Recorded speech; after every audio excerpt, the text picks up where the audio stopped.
एक प्रकार की युक्ति है जिसकी सहायता से भी हम अज्ञात प्रतिरोध का मान ज्ञात कर सकते हैं। इससे पहले आपने वेस्टर्न सेतु के बारे में पढ़ा था, तो वेस्टर्न सेतु में भी हम क्या कर रहे थे कि एक अज्ञात प्रतिरोध एस की वैल्यू फाइंड आउट कर रहे थे। सेम वही कार्य किसका है, मीटर सेतु का है। बट जो आपका मीटर सेतु है वह भी वेस्टर्न सेतु के सिद्धांत पर ही कार्य करने वाला है। ठीक है, तो मीटर सेतु में क्या होता है कि इसमें एक मीटर लंबा तार होता है, ठीक है, जो कि संबंधक पेचों के मध्य कसा हुआ रहता है, और फिर उसमें एक हम परिपथ का निर्माण करते हैं और उस परिपथ की सहायता से हम एक अज्ञात प्रतिरोध का मान ज्ञात करने में काबिल होते हैं। तो कैसे होते हैं इसको हम विस्तार से समझने वाले हैं। दूसरी बात यह है कि आपकी जो 12वीं की बोर्ड एग्जाम्स हैं उनमें जो मीटर सेतु का प्रैक्टिकल भी होगा, ठीक है, एक मेजर एक्सपेरिमेंट होता है मीटर सेतु का, जो एक प्रैक्टिकल होगा वह 8 मार्क्स का होगा। ठीक है, तो मीटर सेतु श्रेणी क्रम में किस प्रकार से संयोजित करते हैं प्रतिरोधों को, समांतर क्रम में किस प्रकार से संयोजित करते हैं प्रतिरोधों को, इस प्रकार के 2 आपके पास में ये प्रैक्टिकल्स रहेंगे।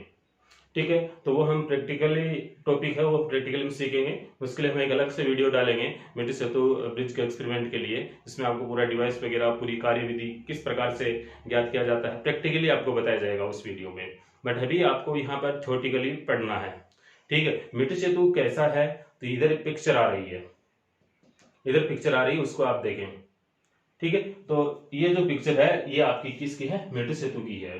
ठीक है, अब इसमें कौन क्या किस प्रकार से होता है कुछ बातों को आपको याद रखना है। हम कोशिश करेंगे कि प्रत्येक चीज का आपका सैंपल आपको यहाँ पर देखने के लिए मिले।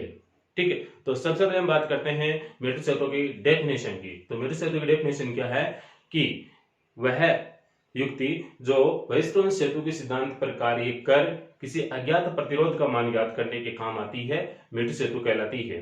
ठीक है, इसमें भी जो तार लगा हुआ रहेगा वह 1 मीटर लंबा लगा हुआ रहेगा। ठीक है, तो देखें आप इसके पहले डेफिनेशन लिख रहा हूं मैं। 1 मीटर तार से बना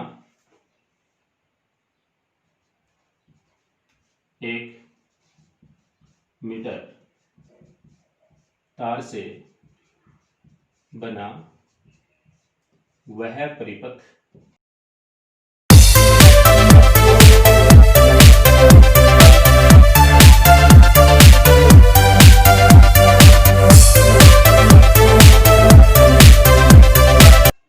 मीटर सेतु कहलाता है। यानी कि 1 मीटर तार से बना वह परिपथ जो वेस्टर्न सेतु के सिद्धांत पर कार्य कर किसी अज्ञात प्रतिरोध का मान ज्ञात करने के काम आता है, तो वह परिपथ क्या कहलाएगा, मीटर सेतु कहलाएगा।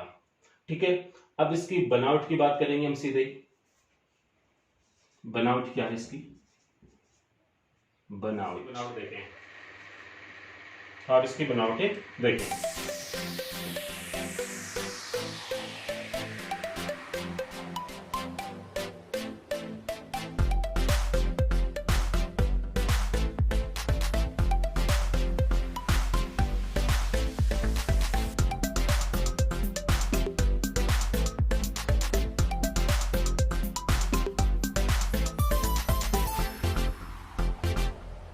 आप इसको देखें, इसका स्ट्रक्चर देखें। यहाँ पर एक जो आपको डैश करके मैं दिखा रहा हूँ, ये है एक आयताकार पट्टिका है, लकड़ी की आयताकार पट्टिका है, और इस लकड़ी की आयताकार पट्टिका पर ये यहाँ से बिंदु ए से लेकर बी तक 1 मीटर लंबा तार संबंधित पेचों की सहायता से कस देते हैं।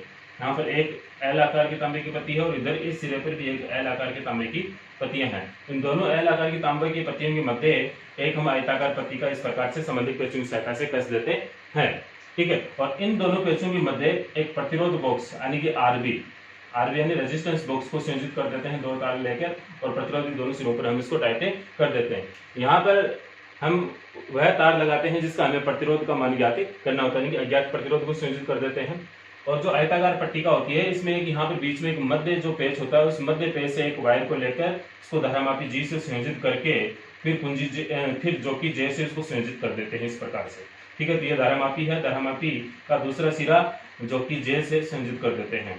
ठीक है, फिर ये ऊपर वाला परिपथ पूर्ण हो गया। फिर हम क्या करते हैं, बिंदु ए को उच्च विभव पर रखते हैं, यानी कि बैटरी के धनात्मक सिरे से इसको संयोजित कर देते हैं। तो बैटरी के धनात्मक सिरे से इसको संयोजित कर दिया। फिर बैटरी के नेगेटिव सिरे को धारा नियंत्रक आरएस से रियोस्टेट, इसको हिंदी में बोलते हैं धारा नियंत्रक और इंग्लिश में बोलते हैं रियोस्टेट। RH से, और RH का अगला सिरा है कुंजी से, और कुंजी का अगला सिरा है वो किससे जोड़ देते हैं, बिंदु B से जोड़ते हैं। इस प्रकार से हम एक परिपथ की रचना करते हैं। ठीक है, अब देखिए यहाँ पर कौन क्या किस प्रकार से है, ये क्या E क्या है, विद्युत वाहक है, RH क्या है, धारा नियंत्रक है, K क्या यहाँ पर कुंजी है, RB क्या है, प्रतिरोध बॉक्स है, G क्या है, धारामापी है, J क्या है, विसर्पी कुंजी है, S यहाँ पर क्या है, संट है, और L यहाँ पर क्या है, संतुलन लंबाई है, जो कि मैंने इस प्रकार से यहाँ पे लिख रखे हैं। ठीक है, इनके नाम। तो आप सबसे पहले ये डेफिनेशन लिखोगे, फिर बनावट में डायग्राम बनाओगे, डायग्राम के नीचे इतनी सारी चीजें लिखोगे। अब बनावट के बारे में आपको एक दो लाइनें लिखनी है। ठीक है, तो हम क्या करते हैं, एक मीटर लंबा तार, सबसे पहले क्या करते हैं, 1 मीटर लंबा तार, ए से लेकर बी तक जो 1 मीटर लंबा तार है, 1 मीटर का मतलब होता है 100 सेंटीमीटर। ठीक है, यदि ये वाली लंबाई एल है, ठीक है, पूरी में से यदि ये वाली लंबाई एल है, तो ये कितनी बची, 100 माइनस एल, यानी कि 100 माइनस एल। ठीक है, तो अब समझ गए होंगे कि ये एल क्या है और ये 100 माइनस एल क्या है, यानी कि इन दोनों ए और बी के बीच की जो टोटल दूरी है वो 100 सेंटीमीटर है। 100 में से यदि इतनी हमें पता है एल है, तो इतनी कितनी बची, 100 माइनस एल बची। अब इसकी बनावट में लिखते हैं क्या, वो अब सुने। ठीक है, 1 मीटर लंबा तार, यानी कि AB क्या है, 1 मीटर लंबा तार है, जो मैंगनीज या कांस्टेंट से बना हुआ है, वो संबंधक पेचों की सहायता से कसते हैं। इसके दोनों सिरों पर 2 एल आकार की तांबे की पत्तियां, जो कि तांबा या फिर पित्तल की बनी हुई हो, को कसते हैं, और इन दोनों पत्तियों के मध्य एक आयताकार पत्ती का संबंधक पेचों की सहायता से कस देते हैं। ठीक है, ये पूरी प्रक्रिया किस पर कसते हैं, लकड़ी के आयताकार फ्रेम पर। ठीक है, तो ये तो क्या हो गई, मीटर सेतु की बनावट हो गई। फिर इसकी कार्यविधि, अब बनावट क्या है, बनावट के बारे में जो बाकी जो चीजें यहाँ पे लिखी हुई आ रही हैं उनको आप नोट कर लीजिए। ठीक है, ये लिखी हुई आ रही है, इनको आप नोट कर लीजिए।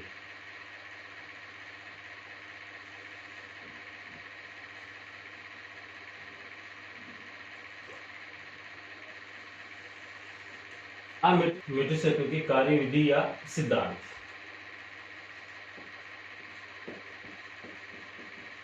मीटर सेतु का सिद्धांत,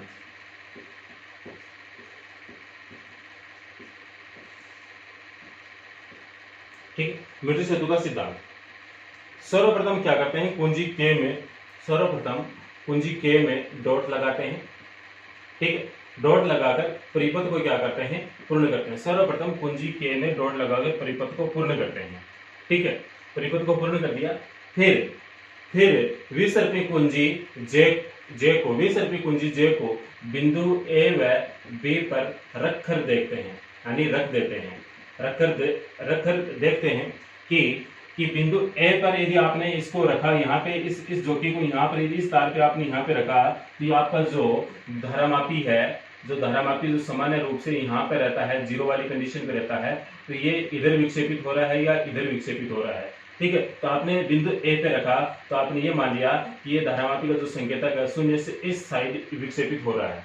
फिर इसको हम जो कि J को यहाँ से उठाकर है, यहाँ बिंदु B के पास में रखते हैं, और बिंदु B पर रखने पर यदि ये जो कि इधर विक्षेपित हो रही है, इस दिशा में विक्षेपित हो रही है, तो इसका मतलब है अपना परिपथ क्या है, एकदम ओके है, रेडी है। ठीक है, यदि ये दोनों विक्षेप, यदि आप बिंदु A पर रख रहे हैं, विक्षेप इधर आया, और फिर यदि आपने बिंदु B पर रखा इस जोकी को, फिर भी यदि विक्षेप इधर आया, तो हमें क्या करना पड़ेगा, फिर हम इस RB में से एक उचित मान का एक अन्य प्रतिरोध निकालेंगे, और फिर दोबारा हम चेक करेंगे कि बिंदु B पर रखने पर विक्षेप इधर आ रहा है या नहीं आ रहा है। कहने का मतलब है आपको बारी बारी से बिंदु A और B पर इस जोकी J को रखकर देखना है, और धारामापी में विक्षेप दोनों कंडीशनों पे एक दूसरे के क्या आना चाहिए, विपरीत आना चाहिए। एक में इधर विक्षेप आ रहा है तो दूसरे में विक्षेप इधर आना चाहिए।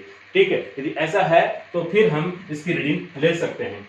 ठीक है, तो हमने रख कर देखा तो विक्षेप दोनों तरफ आ रहा है, हमने क्या मान लिया कि विक्षेप क्या आ रहा है, दोनों तरफ आ रहा है, इधर भी विक्षेप आ रहा है और इधर भी विक्षेप आ रहा है। तो उस कंडीशन में हम देखेंगे कि RB में से हमने कितने मान का प्रतिरोध निकाला है। RB यानी कि इस प्रकार से एक बॉक्स होता है, ठीक है, जिसमें यहाँ पर बहुत सारे डॉट लगे हुए रहते हैं, और डॉट के पास में यहाँ पर 1 ओम 2 ओम 3 ओम इस प्रकार से ये लिखे रहते हैं। यदि आपने ये वाली डॉट खींची तो परिपथ में 1 ओम का प्रतिरोध कैलकुलेट होगा। यदि आपने ये और ये दोनों खींची तो यहाँ पे 1 लिखा हुआ है, यहाँ पे 2 लिखा हुआ है, तो 1 और 2 3, तो परिपथ में जो प्रतिरोध कैलकुलेट होगा RB का वो कितना होगा, 3 ओम होगा। ठीक है, इस प्रकार से हम प्रैक्टिकल में देखेंगे।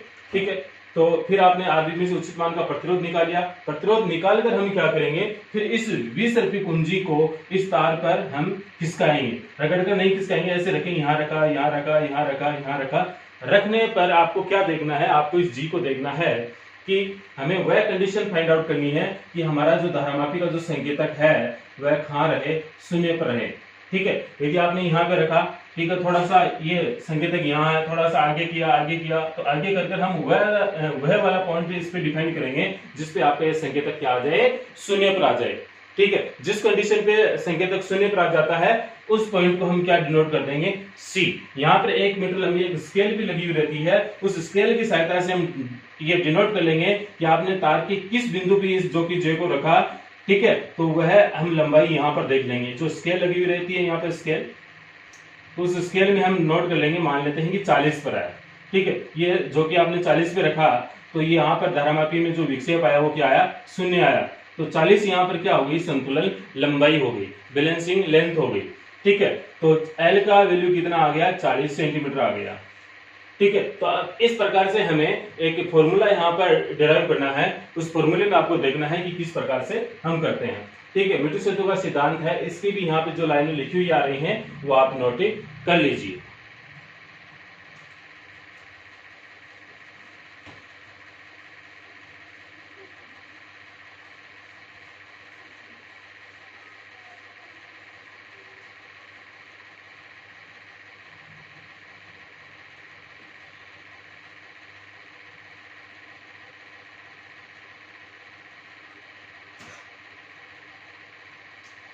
कर लिए होगी लाइनें कुछ नोट।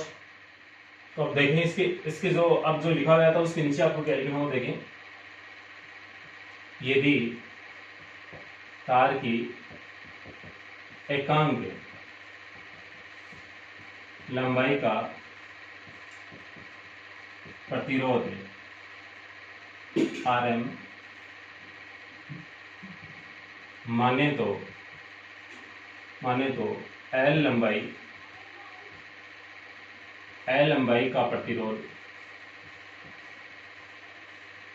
का प्रतिरोध है, इसको हम मान लेते हैं P। L लंबाई का प्रतिरोध कितना हो जाएगा, L गुणा RM। इसी प्रकार 100 माइनस L लंबाई का प्रतिरोध इसको हम मान लेते हैं Q। तो Q is equals to 100 minus L गुणा एकांक लंबाई की एक लंबाई का प्रतिरोध। ठीक है, आरबी में से जो प्रतिरोध निकालते हैं वह हम क्या मान लेंगे, R मान लेंगे।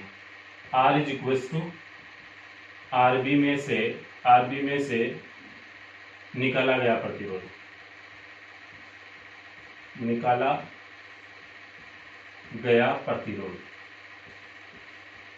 ठीक है, S क्या है आपका, अज्ञात प्रतिरोध। S क्या है, अज्ञात प्रतिरोध जिसका हमें क्या करना होता है, मान ज्ञात करना होता है, अज्ञात प्रतिरोध। वेस्टर्न सेतु के सिद्धांत से वेस्टर्न सेतु के सिद्धांत से सूत्र क्या आया था, P/Q is equals to R/S। ठीक है, इसमें आप वैल्यू रख दीजिए। P की वैल्यू कितनी है, L into RM upon Q की वैल्यू कितनी है, 100 minus L into RM is equals to RB में से निकाला प्रतिरोध उसको हम R ही मान रहे हैं, और अज्ञात प्रतिरोध सन S का हमें मान ज्ञात करना होता है। इसमें RM से RM तो क्या हो गया, कैंसिल हो गया। तो क्या बचा हमारे पास में, ये बचा L upon 100 minus L is equals to R/S। S को मैं इधर लेके गया तो L को इधर लेके आया तो ये तो नीचे गया, और ये क्या गया ऊपर, तो 100 माइनस L अपॉन L, और गुणा में ये क्या बच गया आपका R। तो इस प्रकार से मीटर सेतु की सहायता से भी हम अज्ञात प्रतिरोध का मान ज्ञात करते हैं। तो उसके लिए जो संतुलन लंबाई का फॉर्मूला आया वो S इज इक्वल्स टू ये आया। ये अज्ञात प्रतिरोध R का क्या है, S का क्या फॉर्मूला है। यहाँ पर दोबारा देखें आप किस तरह आप इसको P Q R इसको वैल्यूज ऐसे कैसे मान रहे हैं आप। ठीक है। तो ये वाला जो यहाँ से लेकर यहाँ तक जो भाग है इसको हम क्या मान रहे हैं, P। यहाँ तक इसको क्या मान रहे हैं, इतने तार को Q मान रहे हैं। इतने तार का जो प्रतिरोध इसको किसके बराबर मान रहे हैं, Q के बराबर मान रहे हैं। ये R और ये S, जैसे कि आपने व्हीटस्टोन सेतु देखा था इस प्रकार से।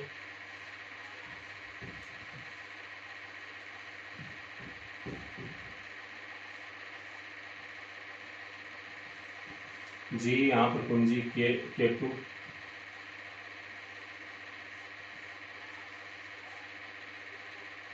ऐसे रफली ऐसे बना रहा हूं मैं, ठीक है। यहाँ पर आपने लिखा था P Q, ये लिखा था R S, ठीक है। तो ये वाला जो सिरा है देखो, ये वाला सिरा हम क्या मान रहे हैं, P का आगे वाला भाग किससे जुड़ा हुआ है,